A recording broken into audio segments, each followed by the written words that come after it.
Olá, sejam bem-vindos, estamos começando mais um episódio direto do Expo Minas, neste que já é um evento consagrado. Estamos encerrando praticamente aqui quase 4h30 da tarde, quase 5 horas. É muito conteúdo, muita gente bacana já passou nos palcos do Movimento 2026, esse evento que está movimentando a educação no Brasil. E como você já acompanha alguns programas, apenas dois, falei em dois, mas sempre estou aqui ao lado dele, Guilherme Goulart. Muito bem, mas Sentiu não... minha falta, velho? Não, nenhuma. Mas, pra ser sincero, desculpa, já fui. Você lembra que na educação a gente tem que trabalhar empatia. Eu sei. Mamãe, ela foi nesse momento que ela falhou na educação do filho dela. Entendi. Mas... Existe educação positiva nessa época? Não, era um pouquinho mais... Educação tradicional, eu entendi, era mais abusiva. Eu entendi. Mas, Bruno, você falou de personalidades que passaram no palco, mas não somente nos palcos do Movimento e também no nosso estúdio do Movicast. Exatamente. Movicast é esse ano e também na primeira edição do ano passado teve a condução do BTO e a gente é muito grato a toda a equipe, a toda a produção do Movimento. Estamos sempre aqui para auxiliá-los e levar o melhor conteúdo de educação para toda Minas Gerais, para o Brasil. E hoje, Gui, nós temos aqui um convidado especialista. Está aqui já há 3 dias. Primeiro dia palco, segundo dia palco, e amanhã tem palco com ele novamente. Dudu Obregon. Seja bem-vindo. Muitas graças. Obregon não é pra qualquer um não, viu? Obregon é só pra quem é muito importante. Dudu, eu vou pedir só pra você puxar um pouquinho mais o microfone pra perto de você. Isso, ótimo. Amigo, você tava me contando aqui nos bastidores que você levou gestão pro palco, IA pro palco e amanhã vai falar de competências. Amigo, faz evidências. Evidências e competências. Fala pra mim, faz um resumão disso tudo pra galera que tá em casa, que não pôde estar aqui. O que eles perderam do palco? Legal.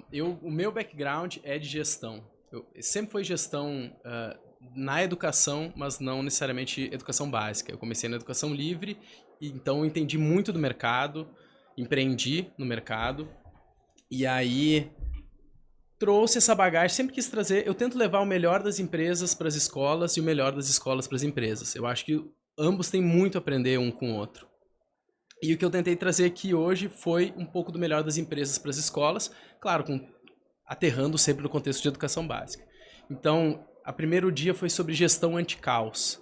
Como que o gestor, o diretor, pode sair desse modo apagador de incêndios e conseguir trabalhar nas alavancas que vão mexer os principais ponteiros da escola, que vai mexer no ponteiro da aprendizagem da molecada, né? Então, a gente falou de rotinas, rituais e como priorizar.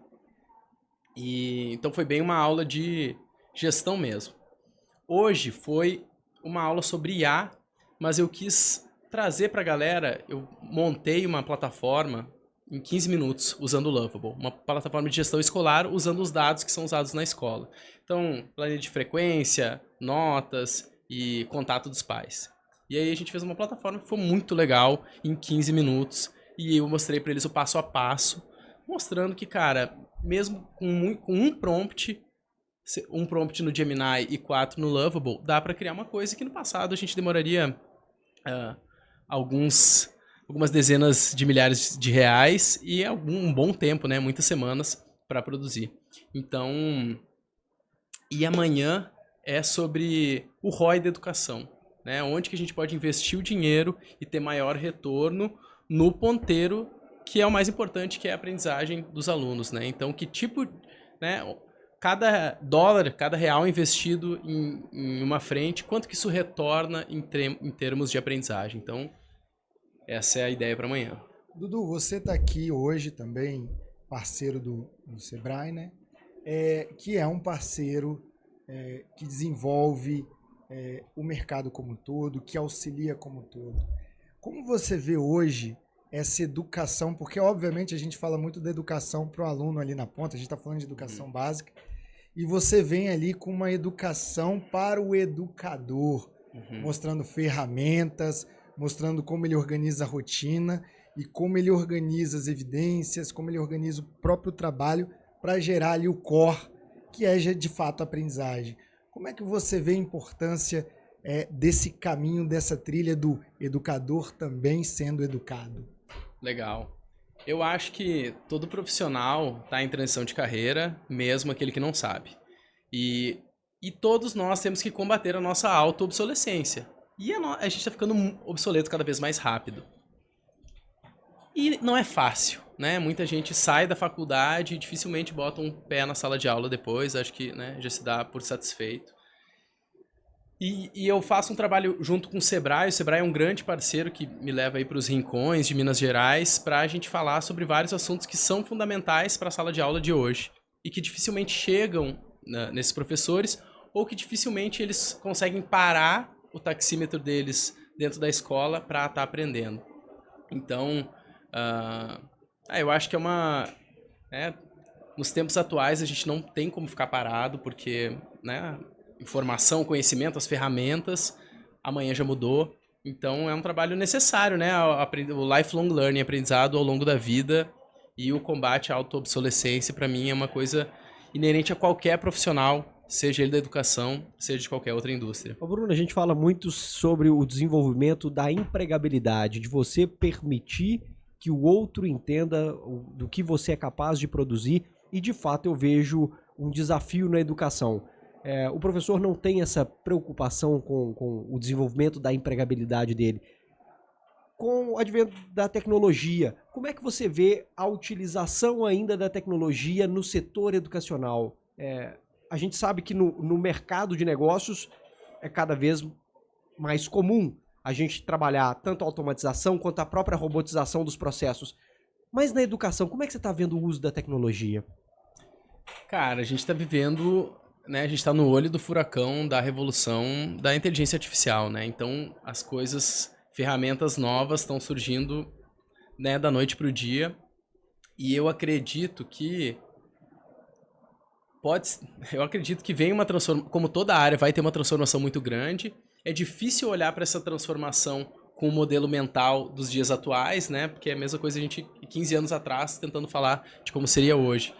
E eu acho que é muito importante a gente estar atento, pelo menos, estar acompanhando, estar experimentando, porque eu acho que essa transformação vai vir de fora, não vai vir de dentro da educação.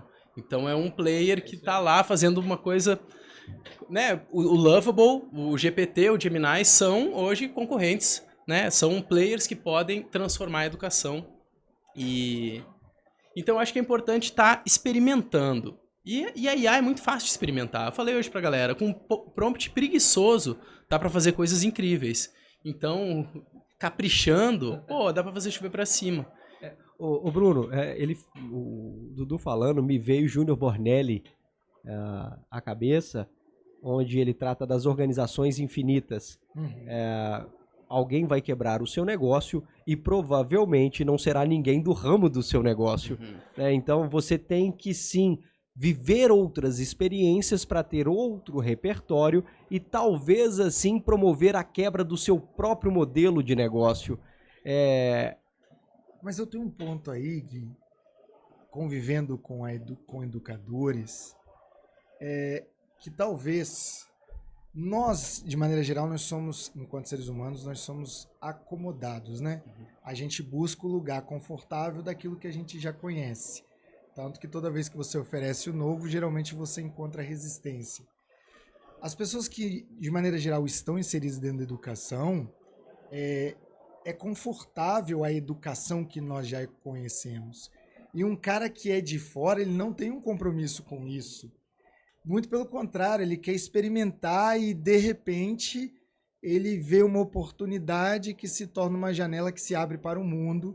E aí, aquele educador que gosta de conviver com aquilo que é hábito, se vê obrigado a se adaptar, senão ele vai deixar de existir. Eu acho que realmente concordo que vai vir de fora, e concordo com o Júnior Bornelli que você falou, mas eu somo a isso. Eu acho que a educação, ela vive, às vezes, o lugar confortável da legislação, né? A gente tem muitos legisladores que, na base da caneta, decidem, não, IA não pode na escola, tela não pode. Não que eu seja contra, tá, gente? Eu só estou trazendo uma evidência que, de fato, a gente tem a intervenção legal e que determina. Então, às vezes, a gente é muito preso a essa determinação para pensar. E aí um cara que está lá no quarto dele falando assim, não, minha aula é chata demais. Vou jogar um prompt aqui para ver se fica legal. E o cara revoluciona o movimento inteiro. Como é que você vê a revolução nascendo do quarto, Dudu? Eu concordo super, né? Eu acho que alguém pode ver. Tá, e essa alavanca aqui que ninguém nunca mexeu, e se a gente mudar, né? Eu acho que tem coisas que não vão mudar na educação, que é a gente, para aprender, vai ter que estudar, né? Eu acredito muito que educação é esporte de contato. Então tem os seus momentos, tem a jogada individual, mas É no coletivo. é no coletivo e é no embate, é você tomando uma bolada, sofrendo uma falta, fazendo um gol, é ali que você tem o desenvolvimento, né? Tanto que a aprendizagem baseada em projetos, problemas, é super potente e gera as memórias de longo prazo, enfim, né? O conhecimento que a gente, né, cristaliza mesmo. E agora, a sala de aula, assim, já dá pra ver que tá muito defasado. Tá morta já. É. A sala de aula tá morta, essa é a verdade. Alunos perfilados, com um grande conhecedor à frente, isso já morreu. 2026, Não dá cabe. mais, né? Não cabe. Mas é isso, pra quem tá lá dentro é muito difícil de mudar e é um desafio estrutural, né? Porque tem que vir a caneta, né? A opinião pública, ela é muito importante nessa tomada de decisão da caneta. Mas é isso, né? A tecnologia, a legislação, ela segue a tecnologia. Ela sempre está atrasada, né? Então vai ter que morrer um monte de ciclista para botar a ciclovia, né? Vai ter que morrer um monte de gente de Covid até vir a vacina. Então a gente está sempre correndo atrás. Espero que não demore muito. Eu só queria fazer uma provocação antes de você puxar, Gui, que era uma que... Porque, assim, a gente aqui fica muito entusiasmado te ouvindo, porque é o que a gente promove. Muito te ouvir falar parece ouvir o Guilherme falar. Algumas frases, eu diria que vocês leram o mesmo livro. Mas toda vez que a gente tem essa posição, principalmente quando a gente encontra um educador com mais tradição na educação, ele faz uma provocação que eu vou fazer com você para tentar entender uma resposta. Ele fala assim, vocês já repararam que quem está à frente das Big Techs, quem está à frente da tecnologia, busca escola que não tem nada tecnológico, busca escolas que são extremamente tradicionais, são escolas que não tem... Que tem o problem-based learning como fundamento. Então... Mas que assim, que é quase avessa a tecnologia. Como se o produto que ele promove fosse bom só para o filho dos outros e não para ele. Escutei isso ao longo dessa semana também e eu jogo para você. Como é que você vê isso? Será que de fato eles sabem algo que nós não sabemos? Como é que você vê quem lidera a IA, quem lidera a tecnologia buscando a escola que não tem tecnologia? Eu acho que depende muito da faixa etária. Então eu não vou dar um óculos de realidade virtual para um moleque de 5 anos, né? A criança tem legislações aí mundo afora, Austrália e parece que tem outros países já adotando, que rede social só depois dos 16 anos. Então a gente tem que saber o quanto os alunos estão prontos para digerir aquela forma, se eles estão preparados, se eles estão com terreno com fundação para receber aquela casa. E eu acho que na educação básica, com exceção do ensino médio, o que a galera precisa é esporte de contato, é fazer projeto. No meio do projeto pode usar a IA, pode usar os recursos, mas precisa malhar o cérebro, né? Então, pelo menos nessa etapa da vida, você foca na coisa mais artesanal, manual e... Analógica para trabalhar as competências socioemocionais, as habilidades que a gente precisa para resolver bons problemas, né? Qualquer empresa, quando vou contratar, cara, não me importa tanto o currículo, me importa se a pessoa é bom resolvedor de problema, né? Pô, eu gosto de trabalhar com essa pessoa, que legal tá trabalhando com essa pessoa. Importa o currículo? Não necessariamente. Então, quanto mais as escolas conseguirem, e aí eu acho que é isso, né? Não é olhar a tecnologia pela tecnologia, é olhar o aprendizado, né? Como que a gente potencializa o aprendizado. A tecnologia é um apoio, mas as metodologias, para mim, isso para mim que tá morto na sala de aula. A metodologia expositiva é chato demais. A gente quer ser protagonista, a gente quer ser ativo, a gente quer estar no meio do processo e não tá lá copiando, olhando, né, só passivo recebendo. Então, eu concordo com a velha guarda nesse sentido, mas entendendo que cada idade tem a sua graduação, sabe? Bruno, partindo então para o final, eu queria pedir o Dudu aqui. Ele falou um pouquinho de Gemini, do antigo Bard, alguns conheceram como Bard. Ele falou do Lovable, do GPT. Mas eu queria aquela ferramenta para o educador. Se fosse para indicar uma, o que a gente... eu acho que eles não estão prontos ainda para os agentes, tipo OpenClaw. Acho que a turma não está pronta para isso ainda. Acho que tem que ter um desenvolvimento ainda. Mas uma ferramenta, você falou assim, olha, se eu precisasse indicar uma ferramenta para o gestor, para o professor, eu indicaria essa.